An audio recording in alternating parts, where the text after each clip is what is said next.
Good morning students, आगे देख लेते हैं partition values, quartiles, deciles and percentiles. ठीक है, तो इसमें मीन में क्या है कि 2 इक्वल पार्ट्स में हम डिवाइड करते हैं सीरीज़ में। अब जैसे क्वार्टाइल है इसमें 4, 10, 100, इसमें अगर हम करते हैं तो उसको क्वार्टाइल, डिसाइल और परसेंटाइल कहते हैं। क्वार्टाइल में क्या है कि हम 4 इक्वल पार्ट्स में डिवाइड करेंगे, डिसाइल में 10 एंड परसेंटाइल में 100। तो इसका कैलकुलेशन करने के लिए हमारे पास क्या फॉर्मूलाज है देख लेते हैं। ठीक है, 3 सीरीज होती हैं, discrete, individual and continuous series. तो इंडिविजुअल एंड डिस्क्रीट सीरीज के लिए Q1 is equal to size of n+1/4th item. क्यों? क्योंकि 4 इक्वल पार्ट्स में डिवाइड कर रहे हैं। अगर यही Q3 हो गया तो 3 साथ में मल्टीप्लाई हो जाएगा। ठीक है, और यहीं अगर मेरे पास डिसाइल है तो n+1/10, D9 आ गया तो 9 साथ में मल्टीप्लाई हो जाएगा। P1 आ गया तो मेरे पास that will become n+1/100th item. ठीक है, तो P90 आ गया, 99 आ गया सॉरी, तो 99 जो है वो साथ में मल्टीप्लाई हो जाएगा।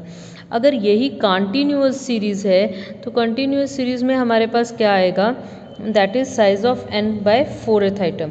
देखिए, डिस्क्रीट, इंडिविजुअल, डिस्क्रीट और कंटिन्यूस में यही फ़र्क है, n+1 नहीं आना। जैसे मीडियन में किया था वैसे ही हम इसमें करेंगे, बाकी सेम रहेगा।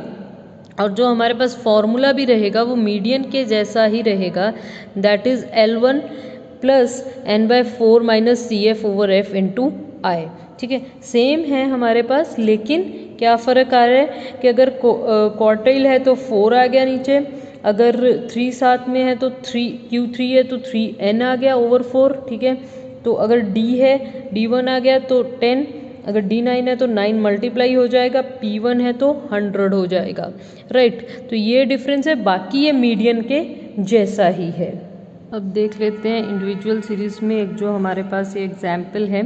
राइट, तो इसका सीरियल नंबर सॉर्ट करके हमने 15, 21 इसको असेंडिंग ऑर्डर में ले लिया है। ठीक है, तो अब ये n इज इक्वल टू 11। अगर मैंने क्वार्टाइल निकालना है तो क्या निकल गया, साइज ऑफ n+1/4th आइटम, यानी कि 12/4, यानी थर्ड आइटम हमारे पास आ जाएगी, which will become Q1 is equal to 26। अगर Q3 है तो यही चीज़ क्या हो जाएगी, साइज ऑफ 3n+1/4th आइटम, तो ये बन जाएगी 9th item, which will become Q3 is equal to 60। ठीक है, अगर यही मेरे को निकालना है D5 सपोज, तो साइज ऑफ 5n+1/10th आइटम, तो ये मेरे पास कितना हो गया, 11 + 1 12/10 इंटू मेरे पास आ गया 5, तो that will become 6th item.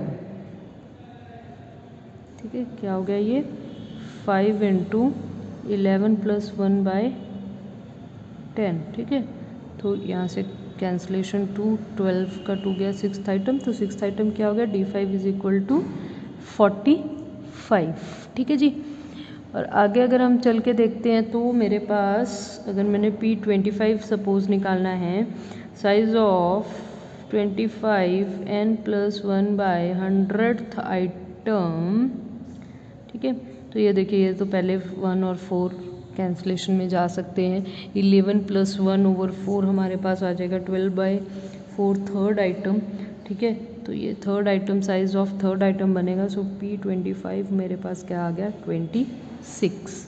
ठीक है, ये केस था अगर मेरे पास ये सारे के सारे ऑड में सीरीज़ जो है वो ऑड सीरीज़ है। ठीक है, इवन का भी एग्जाम्पल हम लोग अभी देख लेते हैं। अब देखिए, अगर Q1 निकालना है, एक और एग्जाम्पल लिए जिसमें मैंने 10 लिए हैं, दैट इज़ इवन नंबर।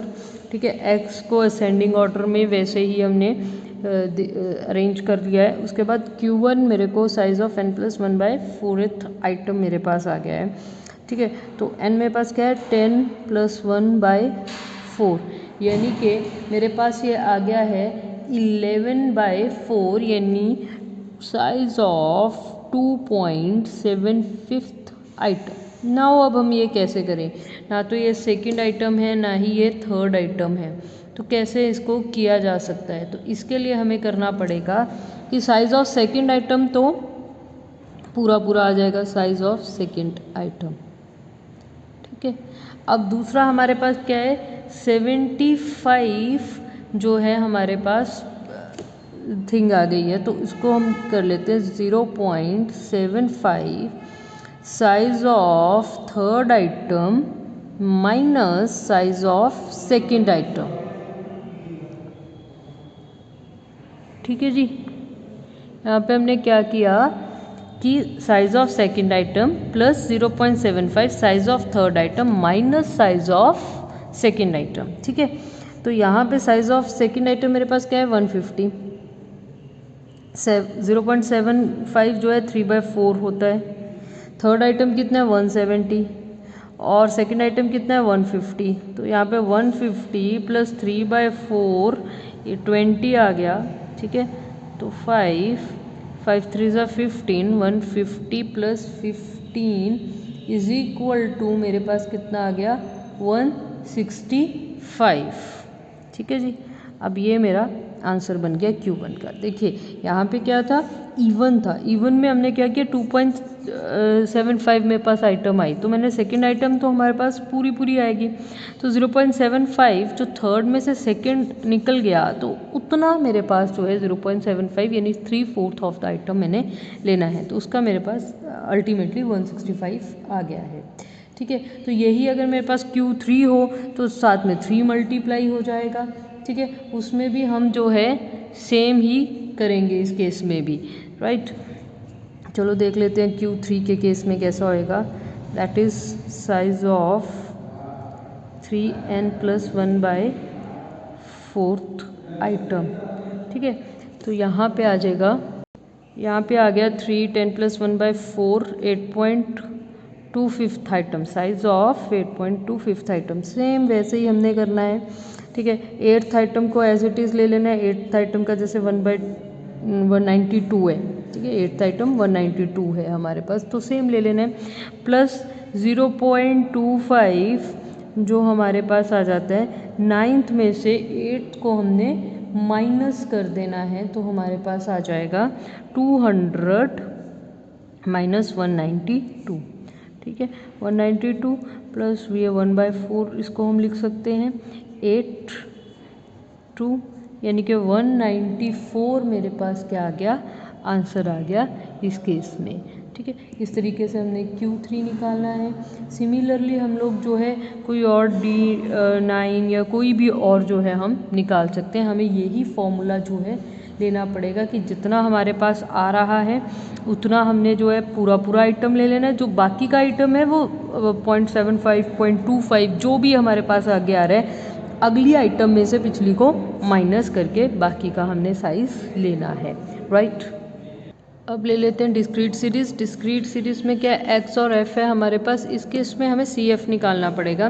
जैसे f मेरे पास 3 है, 3 + 4 7, 7 + 5 12, 12 + 12 24, 24 + 10 34, 34 + 7 41 एंड सो ऑन। इस तरीके से हमारे पास n = 49 आ गया। ठीक है, तो Q1 अगर हमने निकालना है same size of n+1/4th item. ठीक है जी, तो यहाँ पे n मेरे पास क्या है 49, 49 + 1 यानी 50/4 एंड 12.5 आइटम मेरे पास आ जाएगी यहाँ पे। ठीक है, अब मैं 12.5 को कैसे देखूँगी, कैसे रिकग्नाइज करूँगी। अब यहाँ पे मेरे को f नहीं देखना है, CF देखना है। तो CF अगर मैं 12 तक देखती हूँ तो 12.5 मेरे पास कंसिड्रेशन में नहीं आएगी, तो मुझे अब क्या देखना पड़ेगा 12.5 के लिए 24 जो नेक्स्ट वन है वो देखना पड़ेगा। तो 24 में 12.5 इंक्लूड हो रहा है, तो मेरे पास Q1 क्या आ जाएगा, दैट विल बिकम 13, राइट। अब अगर यही Q3 देखना है तो साइज ऑफ 3n+1/4 आइटम। ठीक है जी, और ये मेरे पास बन जाएगी 37.5। 37.5 को देखने के लिए यहाँ पे है तो Q3 मेरे पास 15 आ जाएगा। ठीक है, वेरी सिंपल थिंग कि आपने सिर्फ n का फॉर्मूला पुट किया और आपने ये देखना है कि CF उसमें कहाँ पे इंक्लूड हो रहा है, उसके साइमल्टेनियसली आपने सिर्फ x देख लेना है। अब अगर D6 है तो D6 size of 6n+1/10th item, तो 649+1/10। ठीक है, तो ये मेरे पास कितना बन गया, that will become the size of 30th item. ठीक है, तो 30 देखिए कहाँ पे लाई होगा, दैट विल बिकम 14, 34 में है, 14 आ गया, राइट। तो इस तरीके से आप जितना मर्जी निकाल सकते हैं। लाइक एक और निकाल के दिखा देती हूँ, P85 size of 85n+1/100th item. ठीक है, तो ये 49 प्लस आपके पास 49 + 1/100, तो दोनों कैंसिलेशन में चले जाएंगे, तो ये हो जाएगा 85 इंटू जो है 85/2, दैट इज़ 42.5 आइटम बन जाएगा। 42.5 आइटम मेरे पास 46 में होगा, तो P85 इट विल बिकम 16। ठीक है जी, तो ये जो है इस तरीके से आप जो है डिस्क्रीट सीरीज़ में निकाल सकते हैं सम को। अब देख लेते हैं कंटिन्यूस सीरीज़। कंटिन्यूस सीरीज़ कैसी होती है, जैसे 0 to 10, 10 to 20, 20 to 30। यहाँ पे f है, f के CF निकालना पड़ेगा। 22 + 38, 38 प्लस जो है दैट इज़ 46, देन इट्स 106, 141, 160। तो ये CF आ गया, तो ये आ गया F हमारे पास। ठीक है, तो अब हमने कंटिन्यूस सीरीज़ में कैसे देखना है, Q1 again size of n/4th item. अब यहाँ पे एक चेंज है, n+1 नहीं है, n/4th आइटम है, तो 160/4 हमारे पास क्या आ गया, 40th आइटम। ठीक है, अब यहाँ पे एक चीज़ और भी चेंज है, L1 + n/4 - CF/F into I।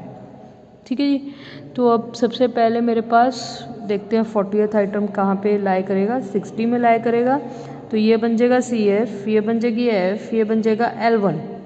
ठीक है जी, तो L1 10 प्लस n/4 मेरे पास 40 है, -22/F मेरे पास आ गया 38 इंटू 10। ठीक है, तो ये मेरे पास जो बन गया है, इसको आप कैलकुलेट करके देखोगे तो ये 14.74 क्वार्टाइल आपका आ जाएगा, राइट।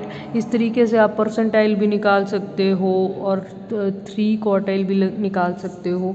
तो ये था आज हमारा partition values. Thank you very much.